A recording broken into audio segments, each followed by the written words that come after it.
South of Nottingham city centre lies the Meadows, a housing area home to approximately 10,000 people. But before the houses were built, the Meadows was, well, actual meadows.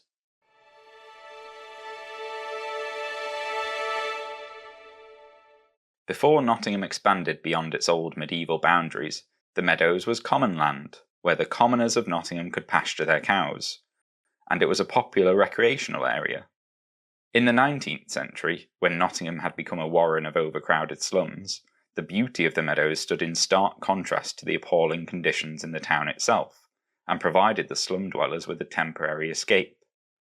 There are but few places in the kingdom that can boast of sweeter spots for recreation than Nottingham. How delightful it is, when wearied with the bustle and the noise of business, to escape from the narrow streets filled almost to suffocation, and to spring over the bridge near the Navigation Inn, bursting at once upon nature, arrayed in her richest verdure. Every spring, thousands of lilac crocus flowers would bloom in the meadows. Crocus vernus, the spring crocus, is one of two distinctive Nottingham crocuses. The other is the rarer autumn-blooming Crocus nudiflorus. No crocus species is native to the UK. At some point, centuries ago, the Nottingham crocuses were brought to Britain. Possibly they had medicinal uses. There is speculation that they were brought here by the monks of Lenton Priory, and they still bloom around the building that was the Priory's hospital, and is now the Priory Church of St Anthony. The crocuses naturalised and spread, and around Nottingham became very common, especially in the meadows. The harbinger of the vernal season is at the present moment enlivening the Nottingham meadows with thousands of its purple blossoms. Any stranger fond of flowers who visited Nottingham now for the first time would feel surprised to see the large handfuls of crocuses in the windows of the poorer and middle-class inhabitants. Crocuses in mugs, in jugs, in saucers, in broken teapots, cups, in short, in almost every domestic utensil capable of holding a little fresh water, and very beautiful they look, even amid these incongruities. The beauty of the meadows inspired both painters and poets. Like lilac flame its colour glows, tender and yet so clearly bright, that all for miles and miles about the splendid meadow shineth out. From 1750, the population of Nottingham rose rapidly, but the town itself did not increase in size. More and more people were crammed into the same area, which led to Nottingham having some of the worst slums in the British Empire. Something had to be done, but the options for the town were very limited. The land to the east and west was owned by aristocrats, who didn't care about poor people in slums, and there was no legal way for the town to expropriate the land, which left the fields and the meadows to the north and south as the only option. Both the fields and the meadows were common land, which meant they could only be built on after a process called enclosure. Enclosure turned common land into the private land we know today. The main reason for Nottingham's delayed expansion onto this land was that the town council was dominated by an unholy alliance of cowkeepers and slum owners.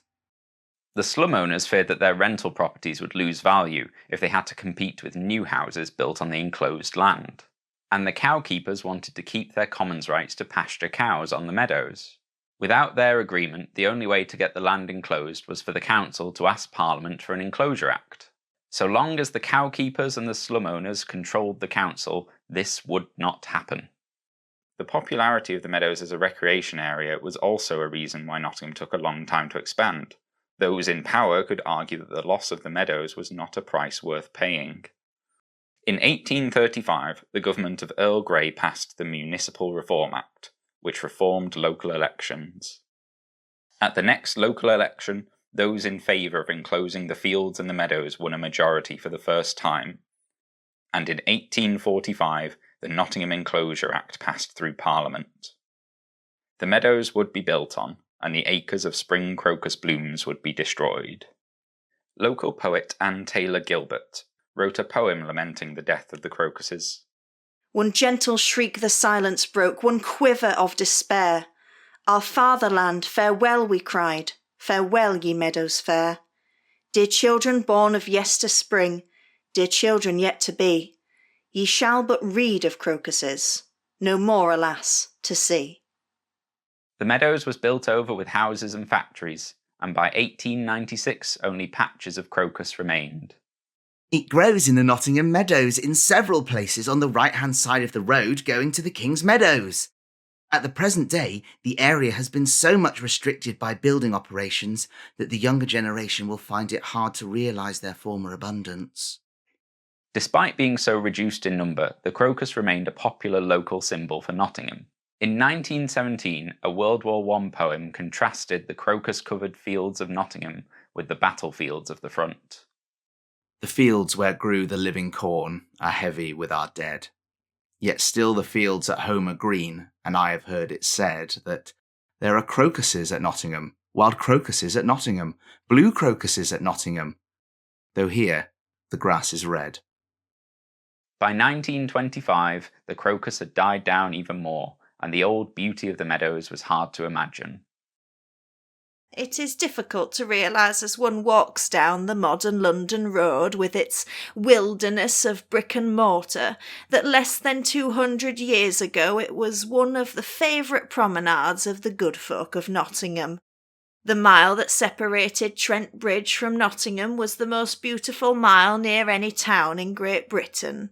The road crossed a lovely open space, the common lands of the town, which in spring were carpeted with the ethereal blue of the crocus that we have now destroyed. As development followed development over the decades, the Nottingham crocuses reduced further in number. Today you can only find small patches of them scattered around the city. When the Nottingham tram was being extended last decade, 45 trees along Queen's Walk were cut down. 12 of these were turned into story poles, public art celebrating the meadows and its history.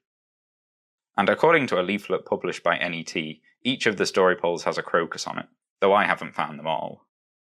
As much as I like the meadows as it is now, I do think it's a shame that the crocus doesn't bloom here anymore. Unfortunately, I can't just snap my fingers and bring them back.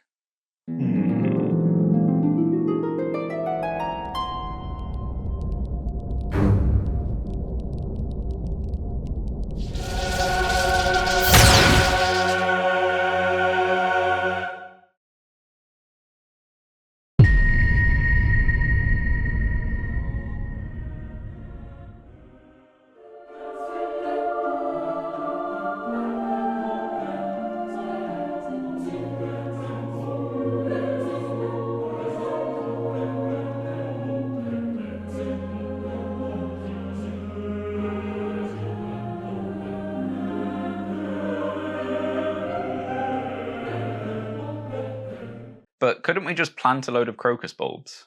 Then, presuming they survive, the flowers will naturalise and spread, increasing in abundance year on year. This would add a bit of colour, and it would be really helpful for the bees. Help me!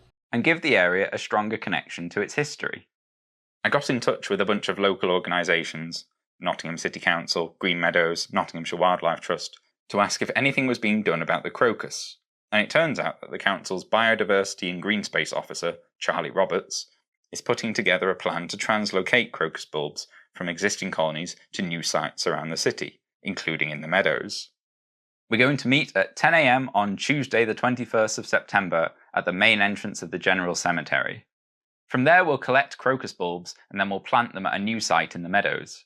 I've created the Nottingham Crocus Volunteers Facebook group, which you can join if you'd like to stay updated and get involved. So, join me, and together we'll take the first step towards restoring this iconic Nottingham flower.